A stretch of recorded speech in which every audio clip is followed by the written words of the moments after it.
NH media news కి స్వాగతం. బులెటిన్ల ముందుగా హెడ్లైన్స్.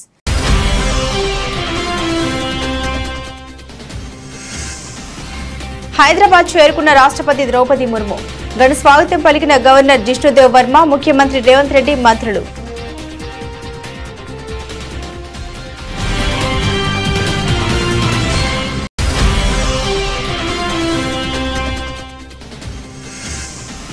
సిఐఐ తెలంగాణ కౌన్సిల్ ప్రతినిధులతో సమావేశమైన సీఎం రేవంత్ రెడ్డి.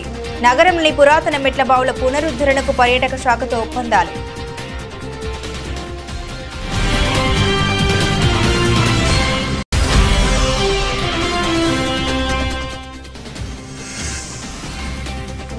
ప్రతి ఒక్కరూ తిరుమల నిబంధన పాటించాల్సిందే. తిరుమల కోట్ల మంది హిందువుల పుణ్యక్షేత్రమన్న చంద్రబాబు.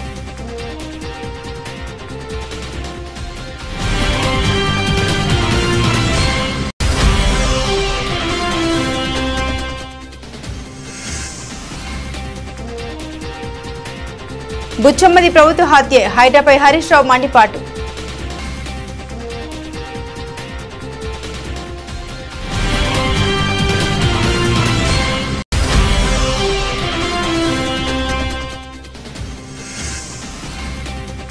భగవంతుడా చంద్రబాబుకు మంచి బుద్ధి ప్రసాదించు.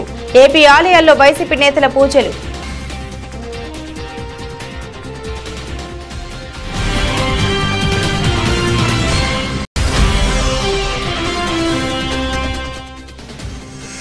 కేంద్ర ప్రాయోజిత పథకాల అమలుపై సీఎస్ నీరబ్ కుమార్ ప్రసాద్ సమీక్ష. అన్ని సీసీ కెమెరాలను రాష్ట్ర సచివాలయంలోనే రియల్ టైం గవర్నెన్స్ వ్యవస్థతో అనుసంధానించాలని ఆదేశాలు.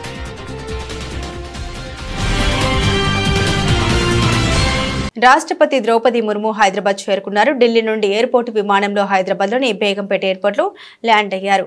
ఈ సందర్భంగా రాష్ట్రపతికి గవర్నర్ జిష్ణుదేవ్ వర్మ, ముఖ్యమంత్రి రేవంత్ రెడ్డి, మంత్రులు పొన్నం ప్రభాకర్, సీతక్క, ఇతర అధికారులు ఘనంగా స్వాగతం పలికారు.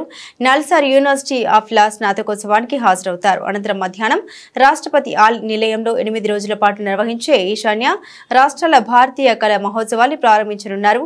రాష్ట్రపతి పర్యటన సందర్భంగా మినిస్టర్ ఇన్ ఈవెంటింగ్ మంత్రి సీతక్కను రాష్ట్ర ప్రభుత్వం నామినేట్ చేసింది. రాష్ట్రపతిని స్వాగతించడం మొదలు సాగనంపడం వరకు ముర్ము వెంట సీతక్క ఉండనున్నారు. హైదరాబాద్ సంస్కృతిని ప్రతిబింబించే చారిత్రక కట్టడాలను పరిరక్షిస్తూ వాటిని పర్యాటక ప్రాంతాలుగా తీర్చిదిద్దాలన్న ముఖ్యమంత్రి రేవంత్ రెడ్డి సంకల్పానికి అడుగు ముందుకు పడింది.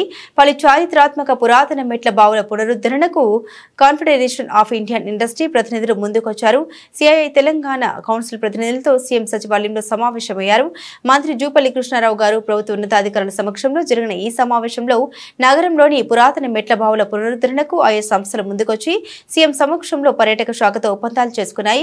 ముఖ్యమంత్రి మాట్లాడుతూ హైదరాబాద్ చారిత్రక కట్టడాల్ని పరిరక్షించాల్సిన అవసరం ఉందని తెలిపారు. వాటి పరిరక్షణ కోసం పారిశ్రామికవేత్తలు ముందుకు రావాలని పిలుపునిచ్చారు. మూసీ పరివాహక ప్రాంతాల్లో చారిత్రక భవనాలను పర్యాటక కేంద్రాలుగా తీర్చిదిద్దుతామని, మూసీ ప్రక్షాళన కార్యక్రమం ప్రభుత్వం ప్రతిష్టాత్మకంగా తీసుకుందని తెలిపారు.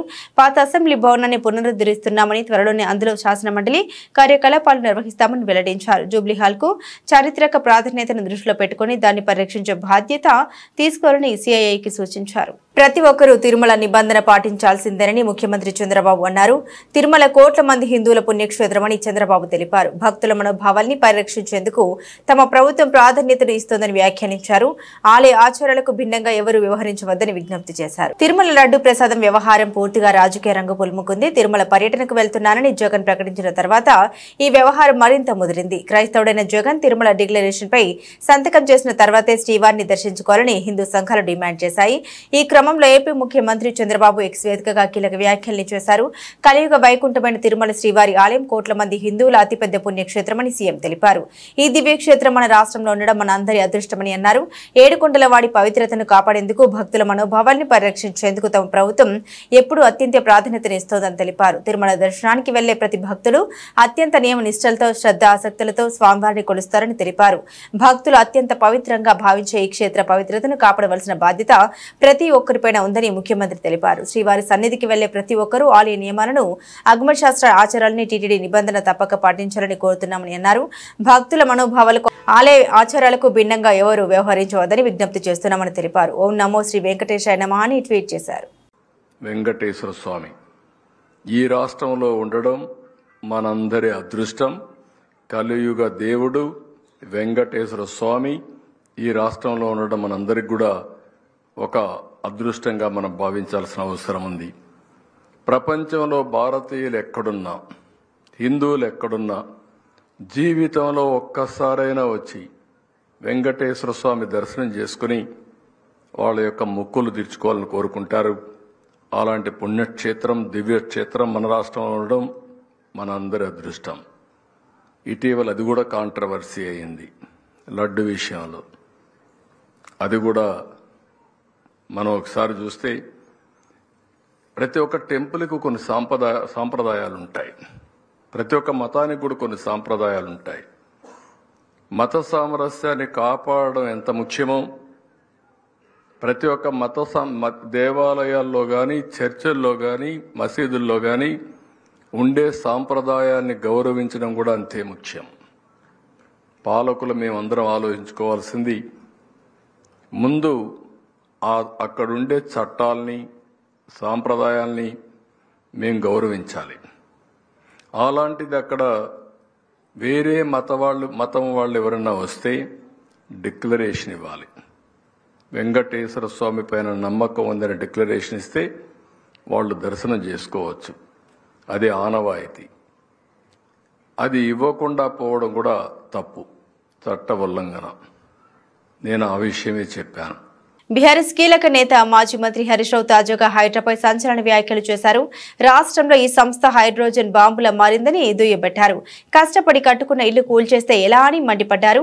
కుకట్పల్లి పరిధిలో బలవన్ మరణానికి పాల్పడిన బుచ్చమ్మది ఆత్మహత్య కాదని, అది ముమ్మాటికి ప్రభుత్వ హత్యనని తెలిపారు. శనివారం తెలంగాణ భవన్ కు వచ్చిన హైడ్రా కూల్చివేతల బాధితులతో ఆయన మాట్లాడారు. వారిని పరామర్శించి వివరాలు అడిగి తెలుసుకున్నారు. ఈ సందర్భంగా హరీష్ రావు మాట్లాడుతూ సుందరీకరణ పేరిట రేవంత్ రెడ్డి ప్రభుత్వం మూసి నదిలో పేదల రక్తం కన్నీళ్లను పారిస్తోందని ఫైర్ అయ్యారు. ఒక్కొక్క పైసా కూడబెట్టి ఎంతో కష్టపడి ఎన్నో ఆశలతో కట్టుకున్న ఇళ్లను రాత్రికి రాత్రి కూల్చేస్తే పేదలు ఎక్కడికి పోవాలని ప్రశ్నించారు. ఇక మూసి నిర్వాసితురాలు బుచ్చమ్మది ఆత్మహత్య కాదు, అది ప్రభుత్వ హత్యనని పేర్కొన్నారు. సీఎం రేవంత్ రెడ్డి తుగ్లక్ పాలన కారణంగా విశ్వనగరం హైదరాబాద్ ఇమేజ్ దెబ్బతింటూ ఉందని విమర్శించారు. కాంగ్రెస్ ప్రభుత్వం ముందుగా 100 రోజుల్లోనే 6 హామీలను అమలు చేస్తామని చెప్పిన అంశంపై దృష్టి పెడితే బాగుంటుందన్నారు హరీష్ రావు. సో అమ్మ పాప 3 బిడ్డలకు ఇల్లు కట్టించిందట, పెళ్లిళ్ళు చేసింది. ఆ ఇల్లు కూలగొడితే నా బిడ్డల భవిష్యత్తు ఏమవుతుంది, అల్లుళ్ళు ఏమంటారు అనే బాధకు తట్టుకోలేక ఉరేసుకొని చనిపోయింది. ఇది బుచ్చమ్మ ఆత్మహత్య, ఇది రేవంత్ రెడ్డి ప్రభుత్వం చేసిన హత్య. ఇది అనాలోచిత తుగ్లక్ నిర్ణయాల వల్ల ఈ అమ్మ ఆత్మహత్య చేసుకోవాల్సి వచ్చింది. ఇంకొక చెల్లె కూడా గుండెపోటుతో చనిపోయింది. ఇల్లు కూలగొడితే అన్న వాళ్ళ ఇంటికి పోయి అక్కడ ఉండి గుండెపోటుతో ఒక అమ్మాయి చనిపోయినట్టుగా కూడా పేపర్లో చదివాం. ఇందాక ఒక అమ్మ మాట్లాడుతూ కూడా అంటుంది, ఎప్పుడు గుండె అయిపోతుందో, రాత్రి మళ్ళీ తెల్లారుతుందా లేదా, అసలు నిద్ర మేము లేస్తామా లేవమంత భయంతో బతుకుతున్నాం బిడ్డ అంటుంది అమ్మ. ఇదన్నీ కూడా ఒక పిచ్చి నిర్ణయాలు, అనాలోచితమైనటువంటి నిర్ణయాలు ఈ ప్రభుత్వం తీసుకు. రాహుల్ గాంధీ గారిని కూడా నేను అడుగుతా ఉన్నా, బుల్డోజర్ రాజ్ అని చెప్పి ఆడ పోయి ప్రచారం చేస్తున్నాడు. హర్యానాలో ఎన్నికలు జరిగేటువంటి చోట్ల బుల్డోజర్ రాజ్ నహీ చలేగా అంటుండు. ఫిర్ క్యా హో రా తెలంగాణ में आज बुलडोजर का राज चल रहा है. राहुल गांधी जी ने क्या कर रहा है, तुम जाके उधर नॉर्थ इंडिया में भाषण दे रहे कि बुलडोजर राज नहीं चलेगा, लेकिन आज तेलंगाना में तुम्हारा सीएम रेवंत रेड्डी बुलडोजर राज चला रहा. पहले इनको रोको. डेफिनेट గా మేము మీతో ఉంటాం, భయపడొద్దు. మీరు ఫోన్ చేస్తే కూడా మేము వచ్చి మీకు అండగా తప్పకుండా నిలబడతాం. ఎట్టి పరిస్థితుల్లో మీకు ఇబ్బంది రాకుండా చూసుకుంటాం. మీరు ధైర్యాన్ని కోల్పోవద్దు. దయచేసి ఎవరు కూడా తొందరపడి ఎక్కువ టెన్షన్ తీసుకుంటే స్ట్రెస్కు లోనై ఇబ్బందులు జరుగుతాయి. మీరు ఎక్కువ టెన్షన్ కూడా తీసుకోవద్దు. We're all with you. ఇది మీ ఇల్లు అనుకోండి, మీ ఫ్యామిలీ అనుకోండి, ఎప్పుడైనా మా తలుపులు తెరిచే ఉంటాయి. Any time you can come here. Our legal cell will be there and మా టీం కూడా ఉంటుంది. తొందరలోనే మేము మీ అందరం కూడా మీ దగ్గరకు వచ్చి మీ ప్రాంతాన్ని అంతా కూడా చూసి ప్రభుత్వం దృష్టికి తీసుకువెళ్ళి ఈ బఫర్ జోన్లో ఉన్నటువంటి వాళ్ళను ఇబ్బంది పెట్టకుండా తప్పకుండా మా వంతు పూర్తి సహకారాన్ని మీకు అందిస్తాం. తిరుమల పర్యటనను మతం పేరుతో అడ్డుకునేందుకు ప్రభుత్వం చేస్తున్న ప్రయత్నాల్ని వైసీపీ అధ్యక్షుడు వైఎస్ జగన్ తీవ్రంగా స్పందించారు. తన తండ్రి వైఎస్ఆర్ అనేక సార్లు తిరుమల దర్శించుకున్నారు. తన సీఎంగా 5 సార్లు శ్రీవారికి పట్టు వస్త్రాలు సమర్పించారన్నారు. తన మతమేందో ప్రజలందరికీ తెలుసని అన్నారు. తిరుమల పర్యటన సందర్భంగా నెలకొన్న పరిస్థితులపై తాడేపల్లి నివాసంలో ఆయన మీడియాతో మాట్లాడారు. తాను 4 గోడల మధ్య బైబిల్ చదువుతా, తప్పేముంది, బయటకు పోతే హిందుత్వాన్ని, ముస్లిం, సిక్కు మతాలను గౌరవిస్తా, అనుసరిస్తారని వెల్లడించారు జగన్. తిరుమలకు వస్తానంటే డిక్లరేషన్ ఇవ్వాలని డిమాండ్ డిమాండ్ చేయడం శోచనీయమని ఆరోపించారు. నా మతం మానవత్వం డిక్లరేషన్లు రాసుకుంటే రాసుకోండని వెల్లడించారు. దేవుణ్ణి దర్శించుకోవడానికి 5 ఏళ్ల పాటు సీఎంగా పనిచేసిన వ్యక్తి పరిస్థితి ఇలా ఉంటే దళితుల పరిస్థితి ఏమిటని, వారిని రాబోయే రోజుల్లో గుడికి రాణిస్తారా అంటూ అనుమానం వ్యక్తం చేశారు. తాను అధికారంలోకి రాకముందు చంద్రబాబు హయాంలోనే చేపట్టిన పాదయాత్ర తిరుమల నుండే మొదలుపెట్టి తిరుమలలోనే కాలినడకని స్వామివారిని దర్శించుకున్నానని వెల్లడించారు. అప్పుడు లేని మతం డిక్లరేషన్ ఇప్పుడు ఎందుకని ప్రశ్నించారు. రాజకీయ లబ్ధి కోసం హిందూ ధర్మాన్ని వాడుకోవడం ముఖ్యమంత్రి స్థాయిలో ఉన్న చంద్రబాబుకు సబబేనా అంటూ నిలదీశారు జగన్. రాష్ట్రంలో ఈరోజు ఎప్పుడూ కూడా చూడని రాక్షస రాజ్యం నడుస్తూ ఉంది. నిజంగా దేవుడి దగ్గరికి వెళ్ళే కార్యక్రమాన్ని కూడా అడ్డుకునే మనస్తత్వం బహుశా నా రాజకీయ జీవితంలో నేను ఎప్పుడు చూడలే. దేవుడి దగ్గరికి దర్శనం చేసుకునేదానికి వెళ్తాము అని అంటే కూడా అడ్డుకునేందుకు ప్రయత్నం చేస్తూ అడుగులు వేస్తూ ఉన్న పరిస్థితులు బహుశా ఎప్పుడూ కూడా జరిగి ఉండదు. దేశంలో కూడా ఎప్పుడు బహుశా జరిగి ఉండదు. రాక్షస రాజ్యం అనేది ఒక రాష్ట్ర ముఖ్యమంత్రి ఇంకా 5 సంవత్సరాలు బ్రహ్మోత్సవాలలో తిరుమల తిరుపతి దేవస్థానానికి వస్త్రాలు సమర్పించిన నేను, ఇన్నిసార్లు తిరుమల తిరుపతి దేవస్థానానికి వెళ్ళిన నేను, ఈరోజు తిరుమల తిరుపతి దేవస్థానానికి నేను రాకూడదట, పోకూడదట. కారణం ఏమిటంటే నా మతమట. నేను అడుగుతా ఉన్నా, నా మతం ఏమిటి, నా మతం ఏమిటి అని అడుగుతా ఉన్నారు. అడుగుతా ఉన్నా నా మతం ఏమిటని. అవును, 4 గోడల మధ్య నేను బైబిల్ చదువుతాను, తప్పేముంది? బయటికి పోతే హిందూ సాంప్రదాయాలను నేను అనుసరిస్తాను, గౌరవిస్తాను. బయటికి పోతే ఇస్లాంను అనుసరిస్తాను, గౌరవిస్తాను. బయటికి పోతే సిక్కిజంను అనుసరిస్తాను, సిక్కిజంను నేను గౌరవిస్తాను. నా మతం ఏమిటని అడుగుతా ఉన్నారు. నా మతం మానవత్వం. డిక్లరేషన్లో రాసుకుంటానేమో రాసుకుంటా. పద్మశాలుల అభివృద్ధి కోసం, అభ్యున్నతి కోసం, హక్కుల కోసం తన చివరి శ్వాస వరకు పోరాటం చేసిన మహనీయుడు కొండ లక్ష్మణ్ బాపూజీ అని మాజీ మంత్రి ఎమ్మెల్యే హరీష్ రావు తెలిపారు. సిద్దిపేట జిల్లా నాగునూరు మండల కేంద్రంలో మండల పద్మశాలి సంఘం కులస్తుల ఆధ్వర్యంలో ఏర్పాటు చేసిన కొండ లక్ష్మణ్ బాపూజీ విగ్రహావిష్కరణ కార్యక్రమంలో మాజీ మంత్రి హరీష్ రావు, పద్మశాలి సంఘం జిల్లా అధ్యక్షుడు డాక్టర్ సతీష్లు పాల్గొన్నారు. ఈ సందర్భంగా మాట్లాడుతూ కొండ లక్ష్మణ్ బాపూజీ తెలంగాణ ఉద్యమానికి చాలా దగ్గరగా సంబంధం ఉందన్నారు. 1969లో తెలంగాణ రాష్ట్రాన్ని ఏర్పాటు చేయాలని తన మంత్రి పదవిని గడ్డిపోచులుగా త్యజించి గొప్ప వ్యక్తి అని కొనియాడారు. జయంతి సందర్భంగా నంగునూరులో బాపూజీ గారి విగ్రహాన్ని ఆవిష్కరించుకోవడం చాలా సంతోషం. ఈ విగ్రహ ఏర్పాటుకు కృషి చేసినటువంటి ప్రతి ఒక్కరిని ముందుగా నేను మనస్ఫూర్తిగా అభినందిస్తా ఉన్నాను. కొండా లక్ష్మణ్ బాపూజీ గారికి తెలంగాణ ఉద్యమానికి చాలా దగ్గర సంబంధం ఉంటుంది. 1969లో తెలంగాణ రాష్ట్రాన్ని ఏర్పాటు చేయాలని గడ్డిపోచలాగా మంత్రి పదవిని త్యజించిన వ్యక్తి కొండా లక్ష్మణ్ బాపూజీ గారు. అంటే మనము మలిదేశ ఉద్యమంలో రాజీనామాలు చూసాం, కానీ అప్పుడు 69లోనే తన మంత్రి పదవిని తెలంగాణ కోసం, తెలంగాణ ఏర్పాటు చేయాలని చెప్పి రాజీనామా చేసినటువంటి వ్యక్తి. ఇంకా బాగా గుర్తు చేసుకుంటే మలిదేశ ఉద్యమంలో 97 ఏళ్ల వయసులో, 97 ఏళ్ళకి కాలు తీసి ఇంటికి బయటపెట్టుడే కష్టం. 97 ఏళ్ల వయసులో హైదరాబాద్ నుంచి ఢిల్లీకి పోయి, ఢిల్లీలో జంతర్ మంతర్ దగ్గర ఆ చలికాలం ఢిల్లీ చలంటే గడగడుతుంది. 97 ఏళ్ల వయసులో జంతర్ మంతర్లో తెలంగాణ రాష్ట్రాన్ని ఏర్పాటు చేయాలని నిరాహార దీక్ష చేసినటువంటి వ్యక్తి కొండా లక్ష్మణ్. కేసీఆర్ గారు గులాబీ జెండా ఎగిరేసి తెలంగాణ కోసం కొట్లాడితే తన ఇంటిని పార్టీ ఆఫీస్ కోసం ఇచ్చినటువంటి గొప్ప మహనీయుడు కొండా లక్ష్మణ్ బాపూజీ గారు. ఆయన పేరులో కొండ ఉంది. నిజంగా ఆయన వ్యక్తిత్వం కూడా కొండంత గొప్ప వ్యక్తిత్వం కలిగినటువంటి వ్యక్తి. ఆంధ్రప్రదేశ్ రాష్ట్ర వ్యాప్తంగా ఆలయాలకు వైసీపీ నేతలు శనివారం క్యూ కట్టారు. చంద్రబాబుకు మంచి బుద్ధి ప్రసాదించాలని వేడుకుంటూ ప్రత్యేక పూజలు నిర్వహించారు. తిరుమల పవిత్రతను, లడ్డూ ప్రసాదం విశిష్టతను ఏపీ సీఎం చంద్రబాబు అపవిత్రం చేసినందుకు గాను ఆయన చేసిన పాపాన్ని ప్రక్షాళన చేయాలని వేడుకుంటూ ఈ పూజలు నిర్వహిస్తున్నామని వైసీపీ నాయకులు చెబుతున్నారు. అధిష్టానం పిలుపు మేరకు రాష్ట్ర వ్యాప్తంగా వైసీపీ నాయకులు ఈ పూజలు నిర్వహించారు. విజయవాడలో దేవినేని అవినాష్ ఆధ్వర్యంలో పూజలు నిర్వహించారు. గుంటూరులో మాజీ మంత్రులు అంబటి రాంబాబు, విడుదల రజని పూజలు చేశారు. తిరువూరులో స్వామిదాస్, కడపలో రవీంద్రనాథ్ పూజల్లో పాల్గొన్నారు. మన్యం జిల్లా పాలకొండ నియోజకవర్గాల్లోని శ్రీ కాశీ విశ్వేశ్వర స్వామి ఆలయంలో మాజీ ఎమ్మెల్యే కళావతి ప్రత్యేక పూజలు జరిపించారు. తిరుమల లడ్డూపై అసత్య ప్రచారం చేస్తున్నారని అంబటి రాంబాబు తెలిపారు. ఆ పాపం ప్రజలకు తగలకూడదని పూజలు చేశామని తెలిపారు.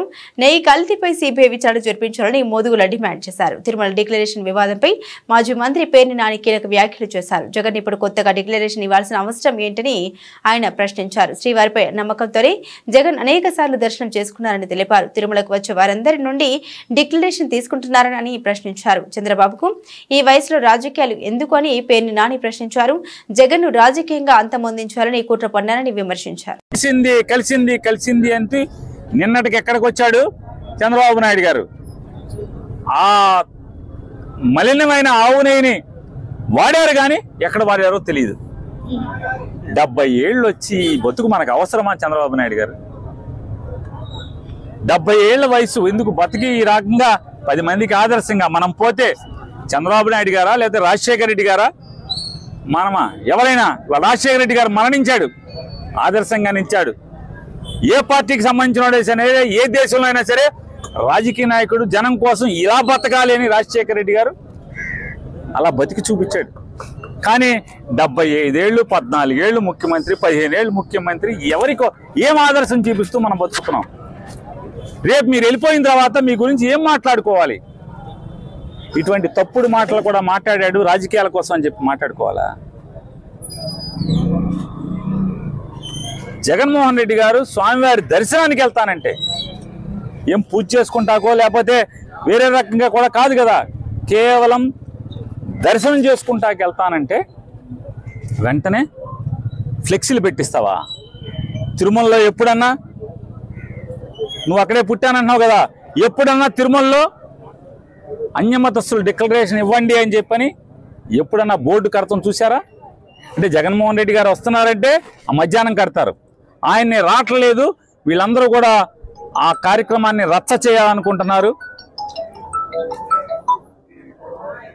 హిందువుల ముసుగులో రాజకీయాల కోసం బతికేటువంటి కొంతమంది కాషాయ బట్టలు వేసుకుని నోరు కాషాయ నాలుకలు వేసుకుని తిరిగేటువంటి దొంగ భక్తులు ఎవరైతే ఉన్నారో, హిందూ మతానికి మేమే రిప్రజెంటేషన్స్ అని చెప్పని కేకలు బొబ్బలు పెట్టేటువంటి వ్యక్తులు ఎవరైతే ఉన్నారో వాళ్ళు పోగేసి వాళ్ళని జగన్మోహన్ రెడ్డి గారి ఇంటి మీదకి పోలీసుల రక్షణతో కాషాయ రంగు గేట్లకు పిలిపిస్తావు. జగన్మోహన్ రెడ్డి గారు ఊర్లో లేని సమయంలో లేదు. జగన్మోహన్ రెడ్డి గారు వస్తుంటే నిన్న కోడిగుడ్లు వేయండి కారు మీద, పోలీసులకేమో శాంతియుతంగా మా వాళ్ళు ధర్నా చేస్తారు రోడ్డు మీద జగన్ గారు ఎయిర్పోర్ట్ కాడి నుంచి గుడికి వెళ్ళే వరకు, వాళ్ళకేమో కాషాయ రంగు పెయింట్ డబ్బాల్లో దీంట్లో బుడగల్లో వేసి ఐ సప్లై రెడీ చేస్తారు, అలాగే కోడిగుడ్లు రెడీ చేస్తారు. రెడీ చేసి అవమానించి ఆ వీడియోలన్నీ కూడా మీ తప్పుడు మనుషులతో ఇవన్నీ చేయించి అక్కడ అల్లరి అలజడి సృష్టించాలి. గర్భిణులు ఆధ్యాత్మిక ఆలోచనతో భావోద్వేగాలను అదుపు చేసుకున్నప్పుడే మంచి లక్షణాలు, తేజోవంతులైన గుణవంతులైన పిల్లలు జన్మిస్తారని ఎమ్మెల్యే పవార్ రామారావు పాటిల్ అన్నారు. నిర్మల్ జిల్లా ముథోల్ మండల కేంద్రంలోని ఐసీడీఎస్ ఆధ్వర్యంలో గర్భిణీ స్త్రీలకు, బాలింతలకు పోషణ అభియాన్ కార్యక్రమానికి ముఖ్య అతిథిగా పాల్గొన్నారు. ఈ సందర్భంగా ఎమ్మెల్యే మాట్లాడారు. పౌష్టికాహార మాసంలో భాగంగా పోషకాహారంతో పాటుగా ప్రభుత్వం కల్పిస్తున్న అన్ని సదుపాయాలను సద్వినియోగం చేసుకోవాలని తెలిపారు. మనం అందరూ పౌష్టికంగా ఉంటామని పెద్దలు చెప్పినట్ల ఆరోగ్యం కాపాడాలి కోసం పౌష్టికాహారం ఏదైతే ఉంది ఆ పౌష్టికాహారం ఎటువంటి వాడాలి. ఇక్కడ అంగన్వాడీ టీచర్స్ అనుకోండి, ఆయన అనుకోండి, అన్ని విధాలుగా చెప్తున్నారు. వాస్తవంగా ఈరోజు చూస్తే పెస్టిసైడ్స్ ఫర్టిలైజర్ విడిగా వాడుకుంటున్నాం. మనము పంటల మీద పెస్టిసైడ్ మందు వేస్తే ఏదైతే అది ఆహారం వస్తుంది. మన కూరగాయలు అనుకోండి, పండు అనుకోండి, ఇటువంటి పదార్థాలు తీసుకుంటే మన శరీరంకు చాలా మంచిది కాదు. చిన్న మీకు ఉదాహరణ చేస్తాం. మన వంకాయ కూర తింటాం. మనం వంకాయ ఆన్లైన్లో తీసుకుంటే, బాజార్లో తీసుకుంటే అది సింథటిక్ వాడి అది మనకు అమ్ముతారు, అదే మనం తింటాం. కానీ మన ఇంట్లో ప్రతి ఇంట్లో ఒకట పెరిగి ఉంటుంది, వరండా ఉంటుంది. ఒక 10 చెట్లు పెట్టుకుంటే సంవత్సరం వరకు మన అంకాయలు కానీ, మన పాలకూర కానీ, కొత్తిమీర కూర కానీ అవన్నీ మన ఇంటికాడ చేసుకుంటే. రాష్ట్రంలో అమలు జరుగుతున్న వివిధ కేంద్ర ప్రాయోజిత పథకాలపై రాష్ట్ర సచివాలయంలో ప్రభుత్వ ప్రధాన కార్యదర్శి నీరబ్ కుమార్ ప్రసాద్ సంబంధిత శాఖల అధికారులతో సమీక్షించారు. రాష్ట్రంలోని అన్ని సీసీ కెమెరాల్ని రాష్ట్ర సచివాలయంలోనే రియల్ టైం గవర్నెన్స్ వ్యవస్థతో అనుసంధానించాలని పీసీఎస్ తెలిపారు. పంచాయతీరాజ్ మరియు గ్రామీణాభివృద్ధి, హోం నైపుణ్యాభివృద్ధి, సాంఘిక బీసీ గిరిజన మహిళా శిశు సంక్షేమం, విభిన్న ప్రతిభావంతుల శాఖలతో పాటు గృహ నిర్మాణ, వ్యవసాయ, వైద్య, ఆరోగ్య, మత్స్య శాఖలకు సంబంధించి కేంద్ర రాష్ట్ర ప్రభుత్వాల సహకారంతో అమలు జరుగుతున్న వివిధ కేంద్ర ప్రాయోజిత పథకాల అమలు తీరును, ఆయా పథకాల ప్రగతిని సీఎస్ సమీక్షించారు. ముందుగా పంచాయతీరాజ్ మరియు గ్రామీణాభివృద్ధి శాఖకు సంబంధించిన వివిధ కేంద్ర ప్రాయోజిత పథకాలపై సీఎస్ సమీక్షించారు. ఆ శాఖ ముఖ్య కార్యదర్శి శశిభూషణ్ కుమార్ మాట్లాడారు. PRNRD శాఖలో మొత్తం 22 కేంద్ర ప్రాయోజిత పథకాలు అమలు చేయడం జరుగుతుందని వివరించారు. 2023-2024 వివిధ కేంద్ర ప్రాయోజిత పథకాల కింద 13,366 కోట్లను, 2024-2025లో ఇప్పటి వరకు 7,899 కోట్ల రూపాయలను ఖర్చు చేయడం జరిగిందని తెలిపారు. 2024-2025 సంవత్సరానికి గాను కేంద్ర ప్రభుత్వం వివిధ ప్రాయోజిత పథకాల అమలుకు కేంద్ర ప్రభుత్వ వాటాగా 8,340 కోట్ల విడుదల చేసిందని తెలిపారు. పంచాయతీరాజ్ మరియు గ్రామీణాభివృద్ధి శాఖలో వివిధ కేంద్ర ప్రాయోజిత పథకాలు విజయవంతంగా అమలు జరుగుతున్నట్లు శశిభూషణ్ కుమార్ సీఎస్ కు వివరించారు. సాంఘిక బీసీ గిరిజన మహిళ, విభిన్న ప్రతిభావంతుల శాఖలతో పాటు గృహ నిర్మాణం, వ్యవసాయ, వైద్య, ఆరోగ్య, మత్స్య శాఖలకు సంబంధించిన కేంద్ర ప్రాయోజిత కార్యక్రమాల అమలు ప్రగతిని ఆయా శాఖల అధికారులతో సీఎస్ నీరబ్ కుమార్ ప్రసాద్ సమీక్షించారు. తిరుమలలో శ్రీవారి దర్శనం కోసం వచ్చే భక్తుల కోసం టీటీడీ మరో సంచలన నిర్ణయం తీసుకుంది. వెంటనే దాన్ని అమలు చేస్తూ తిరుమలలోని ముఖ్య వీధుల్లో బోర్డులు ఏర్పాటు చేశారు. వైసీపీ పాలనలో లడ్డు తయారీలో కల్తీ నెయ్యి వాడారన్న చంద్రబాబు చేసిన ఆరోపణతో తిరుమల పవిత్రత దెబ్బతిందని వైసీపీ అధ్యక్షుడు మాజీ సీఎం వైఎస్ జగన్ ఆరోపించారు. స్వయాన ముఖ్యమంత్రి ఆరోపణలతో తిరుమలకు కలిగిన అపవిత్రత నుండి ఆలయానికి, రాష్ట్ర ప్రజలకు మేలు కలగాలని కోరుతూ పాప ప్రక్షాళన కోసం జగన్ శనివారం తిరుమలలో స్వామివారి దర్శనానికి నిశ్చయించారు. అయితే కొందరు ఇతర మతస్థుడంటూ విమర్శిస్తూ జగన్ తిరుమలకు వస్తే అడ్డుకుంటామని బీజేపీతో పాటు ధార్మిక సంఘాలు హెచ్చరించాయి. తిరుమలకు వస్తే డిక్లరేషన్ మీద సంతకం పెట్టాల్సిందే అంటూ డిమాండ్లు రావడంతో స్పందించిన టీటీడీ హిందూయేతరుల కోసం తిరుమలలో ప్రత్యేకంగా బోర్డులు ఏర్పాటు చేసింది. అన్ని మతస్థులు పాటించాల్సిన నియమ నిబంధన తెలుపుతూ Vaikuntham complex, ATC circle, Gokulam guest హౌస్ల వద్ద బోర్డులను నెలకొల్పింది. అయితే ఏర్పాటు చేసిన కొన్ని గంటల్లోనే వైకుంఠం కాంప్లెక్స్ మినహా మిగతా అన్ని చోట్ల వాటిని తొలగించారు. ములుగు జిల్లా తాడ్వాయి మండలం దామరవాయి అటవీ శాఖ అధికారులపై దాడి చేయడాన్ని తీవ్రంగా ఖండిస్తూ ఉన్నామని తుడుందెబ్బ రాష్ట్ర నాయకులు తెలిపారు. సెక్షన్ ఆఫీసర్, బీటా ఆఫీసర్లపై దాడికి పాల్పడింది వలస వచ్చిన సూరజ్ రెడ్డి అని, అతను నల్గొండ జిల్లా వాసి అని పేర్కొన్నారు. విధుల్లో ఆటంకం ఏర్పరిచిన వారిపై చట్టపరమైన చర్యలు తీసుకోవాలని డిమాండ్ చేశారు. అలాగే తన భర్త బీట్ ఆఫీసర్ శరత్ విధులకు వెళ్లొస్తుండగా జరిగిన దాడికి తనకు న్యాయం చేయాలని శరత్ భార్య కోరారు. విధి నిర్వహణలో ఉన్న ఫారెస్ట్ అధికారిపై దాడి చేయడం జరిగింది. ఈ గున్నురెడ్డి ప్రవర్తన ఎట్లుంటుందంటే, ఇతను ఇక్కడ తాడ్వాయి మండలంలో ఇతని కుటుంబం నల్గొండ జిల్లా నుంచి ఇక్కడికి వలస వచ్చి ఇక్కడ స్థిర నివాసం ఏర్పరచుకొని 1/70 యాక్ట్కి అతిక్రమించి ఇక్కడ ఉన్న రెవెన్యూ ల్యాండ్ని 5 ఎకరాల ల్యాండ్ని కబ్జా చేసి అక్కడ డైరీ ఫామ్ని స్థాపించడం జరిగింది. ఆదివాసీ ఏజెన్సీ చట్టాల యాక్ట్కి విరుద్ధంగా పనులు చేయడం జరుగుతుంది.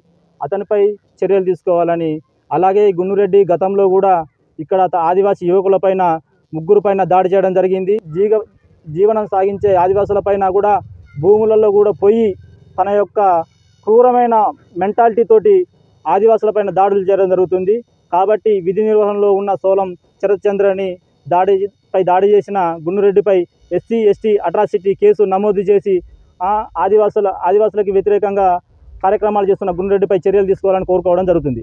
ఆలం కిషోర్ ఆదివాసీ హక్కుల పోరాట సమితి రాష్ట్ర కో-కన్వీనర్గా పనిచేస్తున్న సోలం శరత్ చంద్ర ఆదివాసీ ఉద్యోగి. అతని యొక్క పై ఆఫీసర్ అయిన సెక్షన్ ఆఫీసర్ మీద అత్యంత పాశవికంగా ఒక మానవత్వం మర్చి ఇనుప రాడ్లతోటి దాడి చేసినటువంటి ఎవరైతే నల్గొండ జిల్లా నుండి ఇక్కడికి వలస వచ్చినటువంటి గిరిజనేతడైనటువంటి గున్నురెడ్డి మీద ప్రభుత్వం తక్షణమే ఎస్సీ ఎస్టీ అట్రాసిటీ కేసు నమోదు చేయాలి. ఫాస్ట్ ట్రాక్ కోర్టు ద్వారా అతనిపై కఠినమైన చట్టపరంగా కఠినమైన చర్యలు తీసుకోవాలని మేము ఆదివాసీ హక్కుల పోరాట సమితి తురుందెబ్బ తరఫున మేము డిమాండ్ చేస్తున్నాం.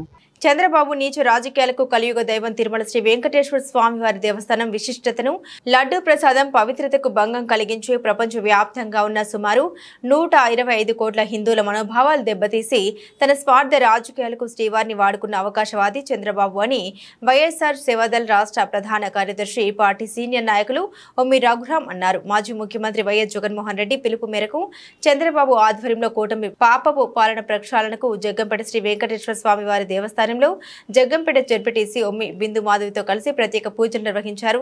దోషులను శిక్షించాలని భగవంతుని కోరారు. ఈ సందర్భంగా రఘురాం మాట్లాడుతూ చంద్రబాబు 100 రోజుల పాలనలో జరిగిన లోపాలను కప్పిపుచ్చుకోవడానికి సూపర్ 6 పథకాలు అమలు చేయలేక విఫలం అవ్వడం వల్ల ఇటువంటి నాటకాలకు తెరలేపారన్నారు.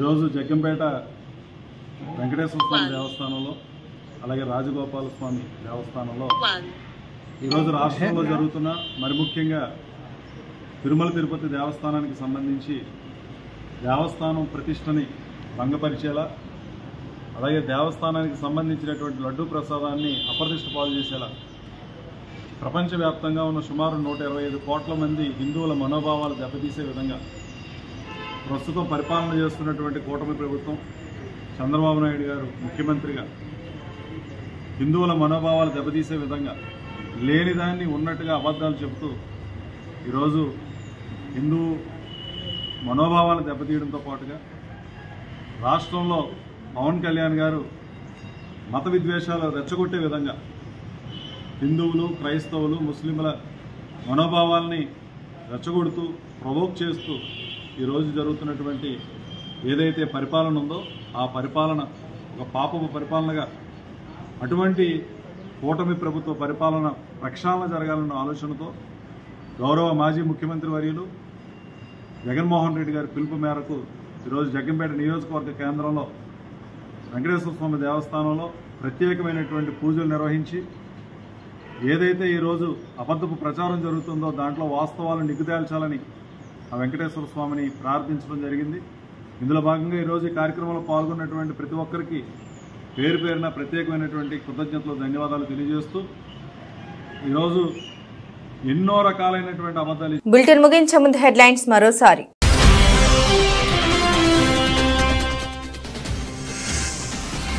హైదరాబాద్ చేరుకున్న రాష్ట్రపతి ద్రౌపది ముర్ము ఘన స్వాగతం పలికిన గవర్నర్ జిష్ణుదేవ్ వర్మ, ముఖ్యమంత్రి రేవంత్ రెడ్డి, మంత్రులు.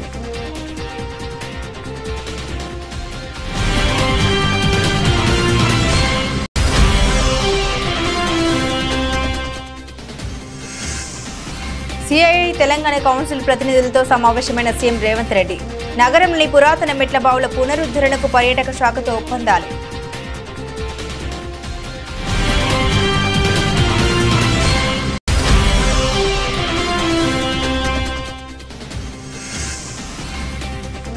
ప్రతి ఒక్కరూ తిరుమల నిబంధన పాటించాల్సిందే. తిరుమల కోట్ల మంది హిందువుల పుణ్యక్షేత్రమన్న చంద్రబాబు.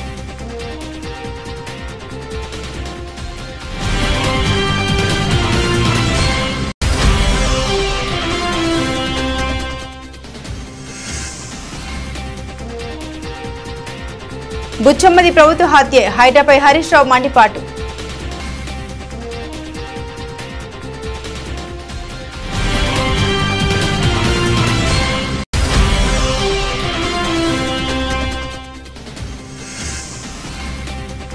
భగవంతుడా చంద్రబాబుకు మంచి బుద్ధి ప్రసాదించు.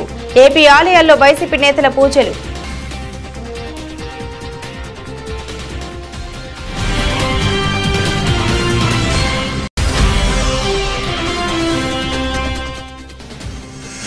కేంద్ర ప్రాయోజిత పథకాల అమలుపై సీఎస్ నీరబ్ కుమార్ ప్రసాద్ సమీక్ష.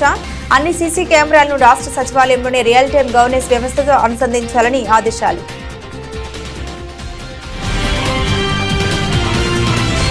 ఇవి బులెటిన్లోని విశేషాలు. తిరిగి మరో బులెటిన్తో మళ్ళీ కలుసుకుందాం. అంతవరకు సెలవు. నమస్కారం.